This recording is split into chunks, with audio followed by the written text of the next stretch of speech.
Welcome, I'm Country Boy, and this is One My Black History. Today's episode is about the life of Fred Hampton. Hampton was a young, gifted leader with a talent for organizing people who would rise to become chairman of the Illinois chapter of the Black Panther Party. Without further ado, let's get started.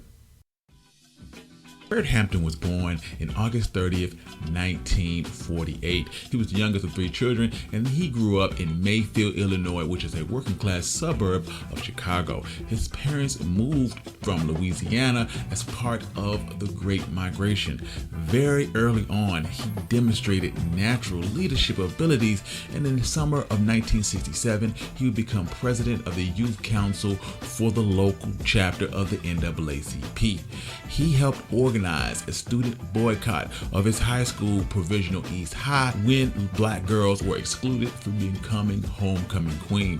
When the black students protested, the white students responded with violence, beating the black students with bats and blackjacks. Hampton organized a group of black students to help fight back. And in response to the violence, the Maywood police imposed martial law and set up checkpoints around the city's black neighborhoods. Hampton brought in representatives from the national NAACP and helped lead a boycott of Provisional East High, demanding a retraction of martial law. It was during this time in 1968 that Bobby Rush was co-directing a small student nonviolent coordinating committee chapter in Chicago. He had an ongoing relationship with Stokely Carmichael, who was the chairman of the SNCC. As tensions heightened between Stokely and other SNCC members in the spring of 1968, following Martin Luther King's assassination, Stokely would encourage Rush to start his own Black Panther chapter in Chicago. According to Rush, the problem with the SNCC is that they didn't have any specific activities. Stokely arranged for Rush to travel to California to meet with David Hilliard and Bobby Seale of the Black Panther Party. The Panthers were impressed with Bobby Rush's approach, and he began to seek partners to build a Black Panther chapter in Chicago. When Rush heard Fred Hampton speak at the Black Leadership Conference headquarters at Chicago's gang, the Black Keystone Nation, Rush recruited Hampton to join the Black Panthers. Then Rush, Hampton, and Bob Brown, Rush's co-director of the SNCC, organized what would soon become the Illinois chapter of the Black Panther Party. In Chicago in the late 60s, gangs were an important political force in black neighborhoods. None of those were more important than the Blackstone Rangers. From the start in the early 60s, the Rangers focused on community building in addition to their legal activities. As a result, they composed sort of a parallel government on the south side of Chicago, protecting members of their neighborhoods from other gangs and the police, and providing the community with services. By the late 60s, they had swallowed up most of the smaller gangs as part of the Keystone Nation and had more than 3,500 members. In December of 1968, having quickly built a powerful base in Chicago, Fred Hampton entered discussions with Ford, who was the leader of the Blackstone Rangers, about merging the Panthers and the Rangers. The merger promised to boost the Panthers' membership and street presence, and Hampton suggested to Ford that they should join forces, and Ford was interested in this idea of a merger. The FBI saw the potential merger of these two groups as a political threat and sought to foster conflict between those groups. The Chicago FBI felt that spreading false rumors that the Black Panther Party was disparaging Ford might result in Ford taking active steps to exact some sort of retribution towards the leadership of the Black Panthers.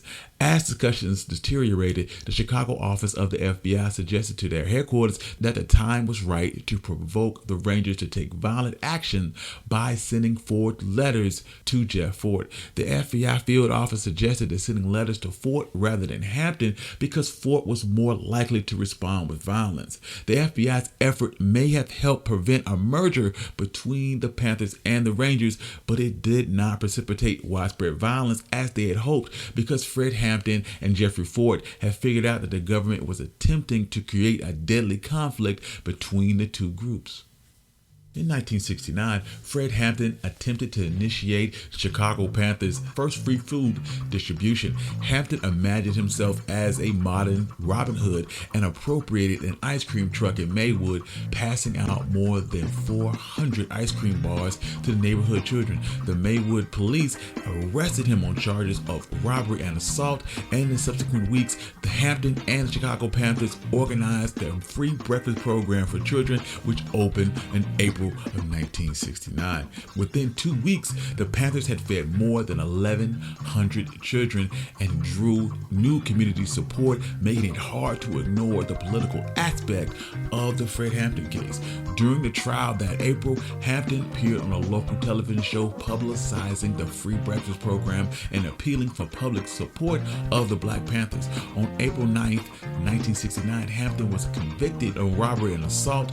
Hampton was released on $2,000 bail. Hampton planned to appeal his conviction on the grounds that the newspaper articles about the Panthers during the trial prejudiced the jury. Following the ice cream truck trial and the attention that it brought, Hampton called on the Chicago Panthers' first press conference, which he challenged the legitimacy of the state, asserting the high morality of the Panthers' revolutionary programs and calling on the people to mobilize to support the Panthers against this repressive government. Hampton argued that the Black Panthers, not the government, acted in the interest of the people and stated that in our case, it should be taken to the people and the people would not tolerate any oppressive system or force that attempts to jail the very people who are attempting to feed hungry children. Hampton announced that Chicago Panthers attempted to establish community patrols of the police, open liberation schools throughout the city, and set up free clinics. The Chicago Panthers sought to mobilize a broad alliance in support of Fred Hampton. The new Chicago Panthers seized the attention of the Black Panthers national leadership. When Chairman Bobby Seale visited Chicago, he joined Hampton and Bobby Rush in a church mobilization and spoke to an audience of blacks of various classes and of activists of different races, explaining the revolutionary cross-race logic of Hampton and the Black Panthers' ideas.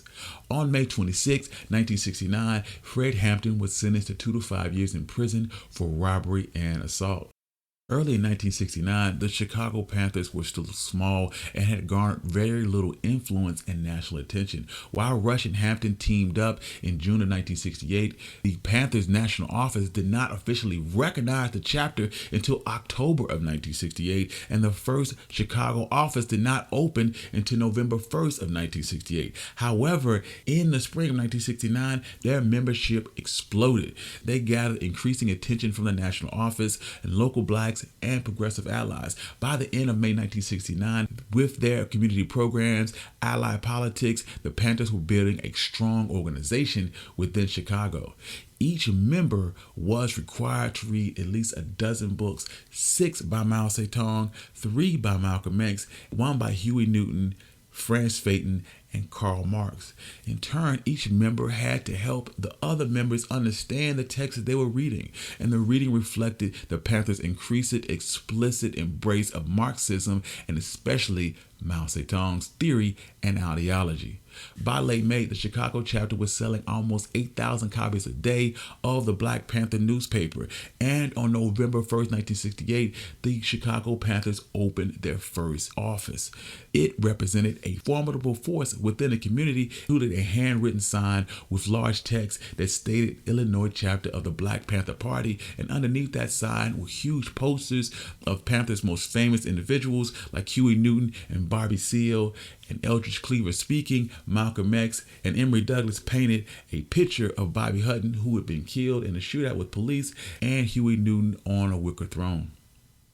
As the Chicago Panthers grew in number and political strength, the state's efforts to repress them escalated. On June 4th, 1969, the FBI broke down the 2 steel doors of the Chicago Panthers office and proceeded to sack the office and arrest 8 Chicago Panthers. The FBI agents told the press that they had found several guns and ammunition within the office, but the weapons did not violate any federal regulations. Bobby Rush held a press conference about the legal activities of the FBI, and Rush said that the FBI left the office in complete disarray, creating more than $20,000 $1,000 in damages and confiscating a safe containing $3,000, which the Panthers planned to use to equip a new health clinic that they were hoping to open. Agents even took cereal meant for the free breakfast program. Rush described the raid as part of a concerted national effort by the FBI to crush the Panthers and cited similar raids in other major cities. On the morning of July 4th, 1969, rank-and-file members Larry Roberson and Grady Moore were selling newspapers when they saw two police officers questioning patrons about the theft of produce from a nearby market. According to the Panthers, the police lined up more than a dozen individuals against the wall and began harassing them. The police maintained that they were simply investigating the report of stolen produce when Roberson and Moore approached, asking them what they were doing. The officers said that they told Roberson and Moore to leave, and they became belligerent, calling themselves protectors of the community. The Black Panther newspaper reported that Moore and Roberson were not armed, but the police told the press that Roberson drew a gun and started shooting at them, and Roberson was shot 3 times by the police, and both Roberson and Moore were arrested on attempted murder charges. On July 31st of 1969, the Chicago police raided the Black Panther offices for a second time. They arrived at 1:15 in the morning following an afternoon rally outside of the Black Panther offices. 24 police cars shut down the front of the Panther offices, and officers attempted to storm the building. Hampton was in jail on robbery charges, and no other Panther leader was in the office at the time. But 3 rank-and-file members held the police off for 35 minutes until they ran out of ammunition. Eventually, the police shot down the steel door, made their way upstairs, and beat the Panthers with rifle butts, badly injuring the group and arresting them on attempted murder charges. According to the Panthers, the police used gasoline to burn the second floor of the Panther offices, and police claimed that the Panthers fired first, sniping at the police cars, and that the fire was caused by tear gas canisters. By this point, the Panthers and their allies understood that they were under siege and prepared for further raids from the Chicago police. Rank-and-file members began cleaning and readying guns at the Chicago office and recording the blood types of members, and others passed out cloths to be used to cover their mouths and faces in the event of a tear gas attack. On the early morning of October 4th, the police raided the Chicago Black Panther offices for a third time. The raid was almost a repeat of the July 31st police raid, where officers riddled the front door and walls with bullets. Police set the office on fire, smashed equipment, destroyed stores of food designated for the free breakfast program, and after the Panthers' resistance subsided, police arrested 6 party members on charges of attempted murder, alleging that they had tried to snipe at police from the headquarters rooftop. Again, the Panthers alleged the police intentionally set the fire, and the National Chief of Staff, David Hilliard, sought to build support for the Panthers' community policing initiative, declaring that the raid provided further proof they needed the community's control of the police. He said that the raids like this one on October 4th in Chicago will continue and escalate unless we move to circulate as soon as possible a petition for community control of the police. With the repeated raids and arrests of the Chicago Panthers, many black organizations lined up to support the Panthers, believing that such repression was a threat to all black people and that resisting the oppression of the Panthers was a matter of life and death. In the fall of 1968, the Chicago FBI office had first established a counterintelligence program against the Chicago Black Panther Party. The FBI believed that Fred Hampton's leadership and talent for communication made him a major threat among Black Panther leaders. It began keeping close ties on his activities, and investigations have shown that FBI Chief J. Edgar Hoover was determined to prevent the formation of a cohesive black movement in the United States. Hoover believed that the Panthers, the Young Patriots, the Young Lords, and similar radical organizations that Hampton had forged in Chicago were stepping stones to the rise of a revolution that could cause radical change in the United States. Agents began closely monitoring the Panthers via wireless wiretaps of their offices and other means, and placed Hampton on the Bureau's agitator index as a key militant leader. The Special Racial Matters Squad organized to spearhead actions against the Chicago Panthers, and Roy Mitchell, the special agent for the squad, was the first person to approach William O'Neal while he was a prisoner at the Cook County Jail and recruited him to infiltrate the Panthers and provide information to the FBI.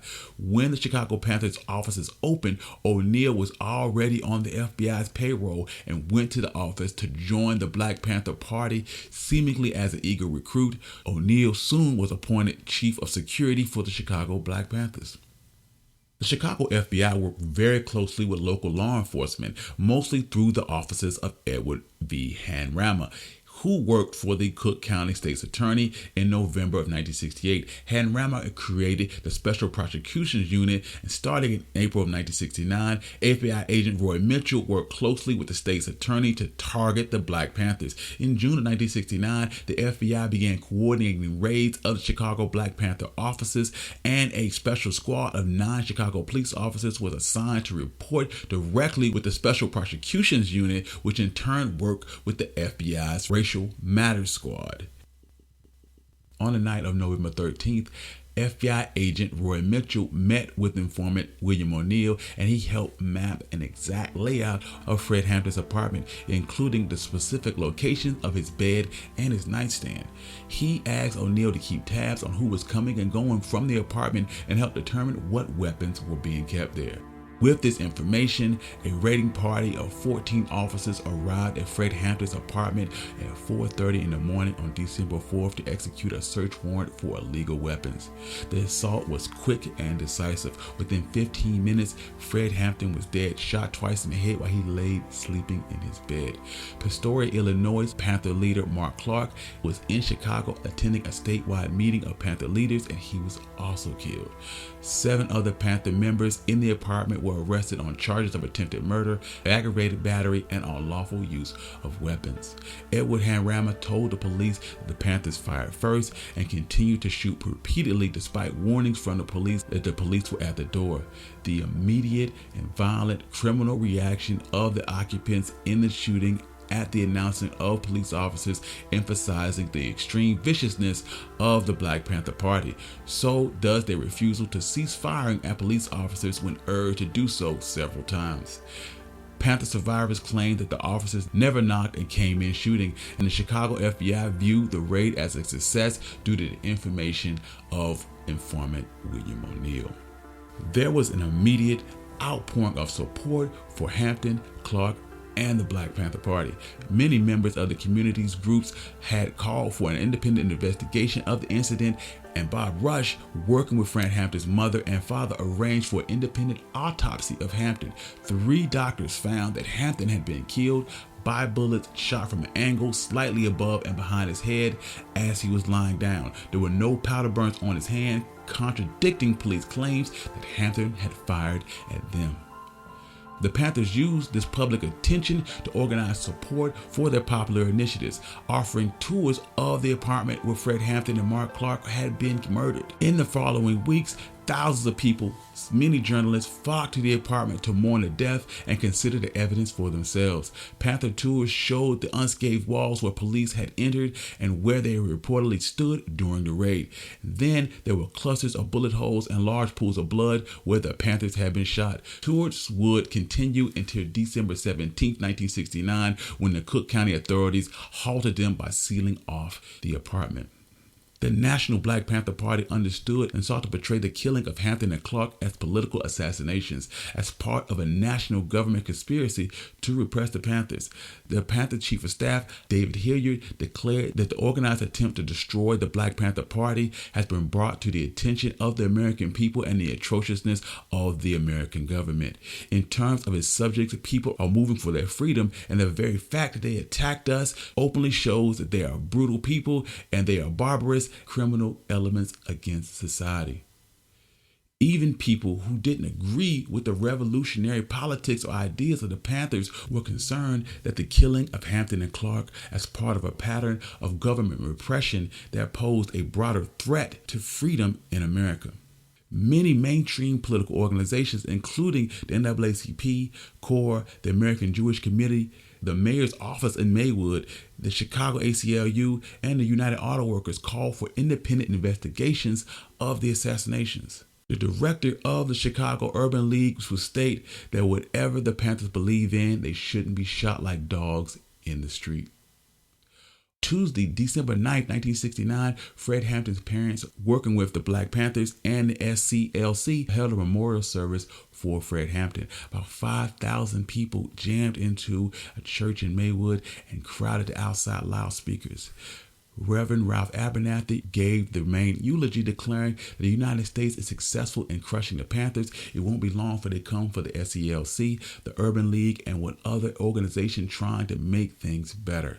Bobby Rush asked for the mourners to challenge their sorrow into an act of support for the struggle. We mourn today, but we should be understood that that his life was not given in vain, and there won't be any mourning tomorrow. Then all the sorrow was be turned into action. Following the memorial service for Fred Hampton, Hampton's parents sent his body home to be buried in Haynesville, Louisiana, where they had been born. On December 11, 1969, Edward V. Hanramer delivered to the Chicago Tribune an exclusive police photograph of Hampton's apartment, claiming that it proved that the Panthers had initiated the gun battle and had shown bullet holes where the Panthers had fired at police. But after further investigation, the New York Times reported that many of the photos did not represent what the subtitles had claimed. One depicted nail heads in the apartment's door jamb rather than bullet holes, and the other photo that police claimed showed bullet marks outside of the door actually depicted them inside of the door.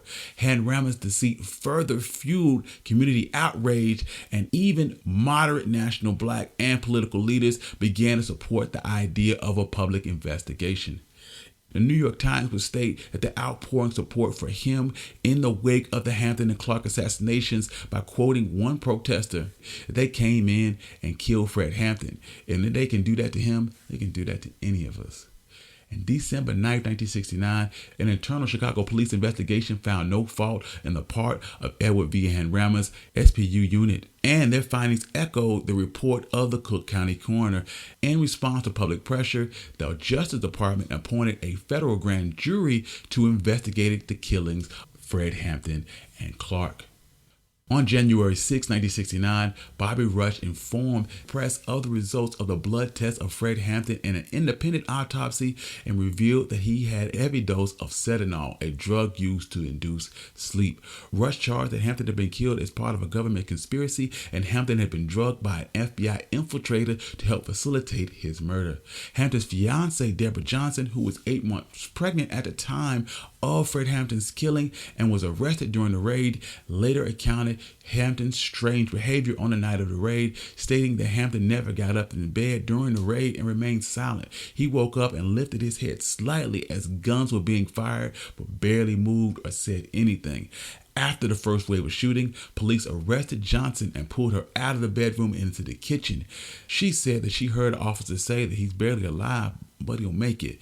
Then the police began shooting again, and the police said, well, he's good and dead now.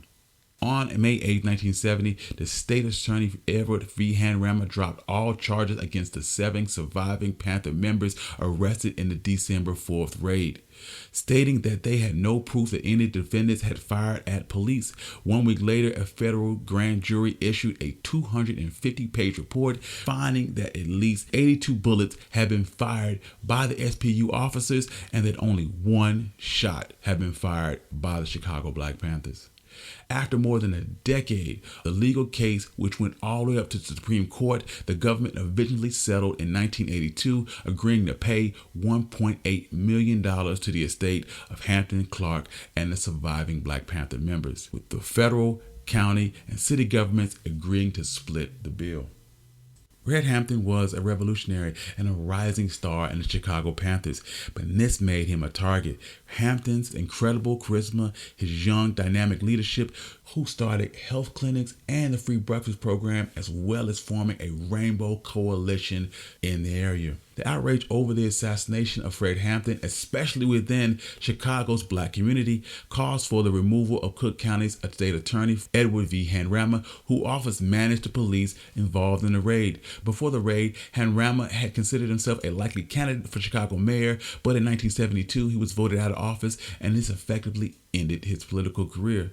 Also in 1972, Huey Newton closed all Black Panther offices outside of the city of Oakland, and the Black Panther Party was formally disbanded in 1982.